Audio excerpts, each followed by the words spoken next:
नमस्कार, बहुत स्वागत है आपका। आप देख रहे हैं हमारी खास पेशकश और मैं हूं आपके साथ विवेक शुक्ला। कल्याण सिंह ने हिंदुत्ववादी राजनीति को नई पहचान दी। उनकी छवि हिंदू हृदय सम्राट की थी। वो राम मंदिर आंदोलन के नायक थे। लेकिन कल्याण सिंह का परिचय सिर्फ इतना नहीं है। 2 बार उत्तर प्रदेश के मुख्यमंत्री रहे कल्याण सिंह एक बेहद ईमानदार और सख्त प्रशासक भी थे। कल्याण सिंह ने उत्तर प्रदेश में नकल अध्यादेश से लेकर एसटीएफ के गठन तक ऐतिहासिक फैसले लिए। देखिए।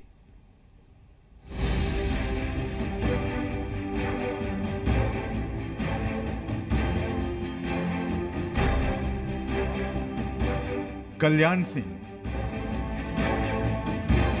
ये सिर्फ एक नाम नहीं था, ये हिंदुत्ववादी विचारधारा का वो चेहरा था जिसने उत्तर प्रदेश से लेकर दिल्ली तक राजनीति को केसरिया रंग में रंग दिया।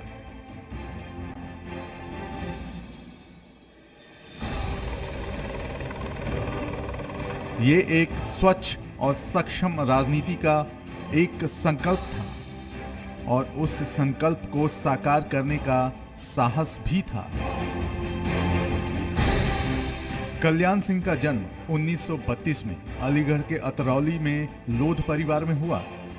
पिता किसान थे। कल्याण सिंह पढ़ाई पूरी करने के बाद अध्यापक बने, लेकिन राजनीतिक रंगमंच उन्हें अपनी ओर खींच रहा था। 30 साल की उम्र में जनसंघ के टिकट पर पहला चुनाव लड़ा, हार गए, लेकिन हार नहीं मानी। 5 साल बाद फिर से चुनाव मैदान में उतरे। इस बार जीत का परचम लहराया और फिर 8 बार विधायक बनकर लखनऊ पहुंचे। 1977 में उत्तर प्रदेश में जनता पार्टी की सरकार बनी तो कल्याण सिंह को स्वास्थ्य मंत्री बनाया गया। 3 साल बाद भारतीय जनता पार्टी का गठन हुआ तो कल्याण सिंह को पार्टी का प्रदेश महामंत्री बनाया गया। राम मंदिर आंदोलन के दौरान कल्याण सिंह पहली पंक्ति के नेता रहे। वो राम भक्तों में जोश जगाते रहे, मिशन को आगे बढ़ाते रहे। अयोध्या आंदोलन ने कल्याण सिंह की छवि हिंदू हृदय सम्राट की बना दी। कल्याण सिंह सिर्फ यूपी ही नहीं, पूरे देश के राम भक्तों के नायक बनकर उभरे। राम नाम के सहारे बीजेपी ने 1991 में पहली बार उत्तर प्रदेश में सरकार बनाई तो कल्याण सिंह को मुख्यमंत्री बनाया गया। इसके बाद मंदिर आंदोलन तेज होता चला गया। कल्याण सिंह ने अयोध्या जाकर मंदिर निर्माण की शपथ ली। 6 दिसंबर 1992 को जब अयोध्या में विवादित ढांचा गिराया गया तब कल्याण सिंह सीएम थे। उन्होंने राम भक्तों पर गोली चलवाने से इनकार कर दिया। इसके बाद कल्याण सिंह की सरकार गिर गई, लेकिन उनका राजनीतिक ग्राफ बहुत ऊपर उठ गया। 1997 में वो दोबारा सीएम बने और अगले 2 साल तक इस पद पर रहे। कल्याण सिंह के कार्यकाल को विवादित ढांचा विध्वंस के लिए याद किया जाता है, लेकिन इसके अलावा वो एक कुशल, ईमानदार और सख्त प्रशासक भी थे। मुख्यमंत्री के रूप में कल्याण सिंह ने जो फैसले लिए, उन्होंने उत्तर प्रदेश में शिक्षा से लेकर कानून व्यवस्था तक की दशा और दिशा बदल दी। कल्याण सिंह ने यूपी में शिक्षा के स्तर को सुधारने के लिए नकल विरोध अध्यादेश लागू करवाया, जिसकी वजह से परीक्षाओं में नकल बिल्कुल बंद हो गई। कल्याण सिंह के शासन में एसटीएफ यानी स्पेशल टास्क फोर्स का गठन किया गया था ताकि अपराध पर अंकुश लगाया जा सके। कल्याण सिंह ने यूपी में सरकारी नौकरियों में बिल्कुल पारदर्शिता के साथ नियुक्ति की व्यवस्था की और भ्रष्टाचार पर रोक लगाई। कल्याण सिंह के इन फैसलों को आज भी याद किया जाता है। उनकी ईमानदार छवि ने लोकप्रियता के शिखर तक पहुंचाने में अहम भूमिका निभाई। कल्याण पिछड़ी जाति के नेता थे, लेकिन उन्हें हर जाति के वोट मिलते थे। कल्याण सिंह 2 बार लोकसभा के सांसद भी रहे। हालांकि 5 दशक के राजनीतिक जीवन में एक वक्त ऐसा भी आया जब कल्याण सिंह ने बीजेपी छोड़कर समाजवादी पार्टी का दामन थाम लिया, लेकिन बाद में वो बीजेपी में लौट आए। 2014 में मोदी सरकार बनने के बाद कल्याण सिंह को राजस्थान का राज्यपाल बनाया गया। कल्याण सिंह ने अयोध्या में श्री राम जन्मभूमि पर भव्य मंदिर का सपना देखा था और उस सपने को सच करने के लिए सीएम की कुर्सी भी दांव पर लगा दी थी। लेकिन राम भक्त कल्याण सिंह मंदिर का निर्माण पूरा होने से पहले ही चिर निद्रा में विलीन हो गए। ब्यूरो रिपोर्ट, जी मीडिया। प्रधानमंत्री नरेंद्र मोदी ने कल्याण सिंह के निधन पर शोक जताया और कहा कि भारत के सांस्कृतिक उत्थान में उनके योगदान के लिए आने वाली पीढ़ियां हमेशा उनकी आभारी रहेंगी। सीएम योगी ने भी जननायक कल्याण सिंह को नम आंखों से श्रद्धांजलि दी। उनके आवास पर पहुंचकर श्रद्धा सुमन अर्पित किए। पीएम के साथ बीजेपी अध्यक्ष जेपी नड्डा भी लखनऊ पहुंचे और पूर्व सीएम कल्याण सिंह को श्रद्धांजलि दी। उधर रक्षा मंत्री राजनाथ सिंह ने भी पार्थिव शरीर के अंतिम दर्शन किए और परिवार के लोगों को सांत्वना प्रदान की।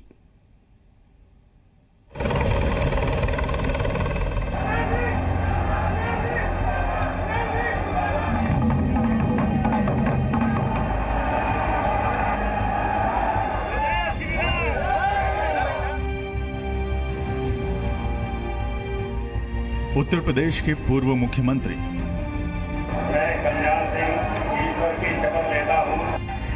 हिमाचल प्रदेश और राजस्थान के पूर्व राज्यपाल, सख्त प्रशासन, पिछड़ों की आवाज, बीजेपी का हिंदुत्ववादी चेहरा, राम मंदिर आंदोलन के अगुआ कल्याण सिंह नहीं रहे।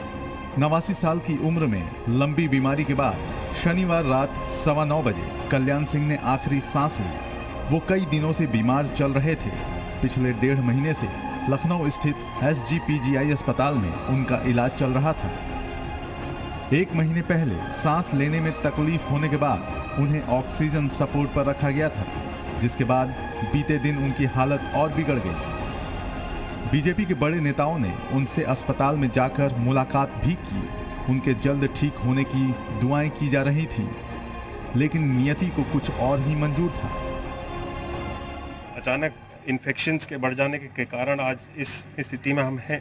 आज ईश्वर ने हम सब के बीच में से बाबूजी को, हमारे पूज्य बाबूजी को हम सब के बीच में से छीन लिया है। कल्याण सिंह के निधन के बाद देश में दुख की लहर है। प्रधानमंत्री नरेंद्र मोदी ने कल्याण सिंह के निधन पर अपूरणीय क्षति बताया है। दुख शब्दों में बयान नहीं कर सकता। कल्याण सिंह जी राजनेता, अनुभवी प्रशासक, जमीनी स्तर के नेता और महान इंसान थे। उत्तर प्रदेश के विकास में उनका अमिट योगदान है। मैंने उनके पुत्र श्री राजवीर सिंह से बात की और संवेदना व्यक्त की है। ओम शांति। कल्याण सिंह के निधन को गृह मंत्री अमित शाह ने भारतीय राजनीति के साथ साथ बीजेपी की बड़ी क्षति बताया है। अमित शाह ने पिछड़े समुदायों के अधिकारों के लिए उनकी लड़ाई का जिक्र किया। गृह मंत्री ने कल्याण सिंह को राम जन्मभूमि आंदोलन का नायक बताते हुए राम मंदिर शिलान्यास के दिन को याद किया, जिस दिन कल्याण सिंह का सपना सच हुआ था। श्री कल्याण सिंह जी भारतीय जनता पार्टी के वरिष्ठ नेता रहे, राम जन्मभूमि आंदोलन के नायक रहे, उत्तर प्रदेश के मुख्यमंत्री रहे और कई सालों तक पिछड़े समाज के हितों की रक्षा के लिए सदैव उन्होंने लड़ाई लड़ी। देश के रक्षा मंत्री और कल्याण सिंह के बेहद करीबी रहे राजनाथ सिंह ने कहा, उन्होंने अपने बड़े भाई को खो दिया है। श्री कल्याण सिंह जी के निधन से मैंने अपना बड़ा भाई और साथी खोया है। उनके निधन से आई रिक्तता की भरपाई लगभग असंभव है। ईश्वर उनके शोक संतप्त परिवार को दुख की इस कठिन घड़ी में धैर्य और संबल प्रदान करे। ओम शांति। उत्तर प्रदेश के मुख्यमंत्री योगी आदित्यनाथ ने भी कल्याण सिंह के निधन पर दुख जाहिर करते हुए उन्हें सच्चा राम भक्त बताया। मुख्यमंत्री योगी आदित्यनाथ ने प्रदेश के विकास में उनके योगदान को भी याद किया। माननीय कल्याण सिंह जी का जाना न केवल समाज का, भारतीय राजनीति का, अपितु भारतीय जनता पार्टी परिवार की भी अपूर्णीय क्षति है। मुख्यमंत्री योगी आदित्यनाथ ने प्रदेश में 3 दिन के राजकीय शोक का ऐलान किया है। शनिवार रात यूपी कैबिनेट की मीटिंग हुई, जिसमें कल्याण सिंह को श्रद्धांजलि दी गई। रात से ही कल्याण सिंह के अंतिम दर्शन के लिए उनके आवास पर लोगों के पहुंचने का सिलसिला शुरू हो गया। सोमवार को कल्याण सिंह का पूरे राजकीय सम्मान के साथ अंतिम संस्कार किया जाएगा। यूपी सरकार ने सोमवार को प्रदेश में सार्वजनिक छुट्टी भी घोषित की है। कल्याण सिंह अपने जीवन में भव्य राम मंदिर का निर्माण देखना चाहते थे।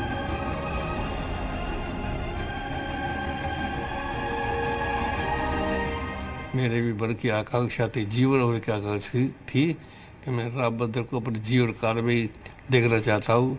और अब मुझे पूरा विश्वास हो चला है कि अपने जीवन काल में ही मैं राम मंदिर का निर्माण देख लूँगा और फिर बड़े आराम से, चैन से, शांति के साथ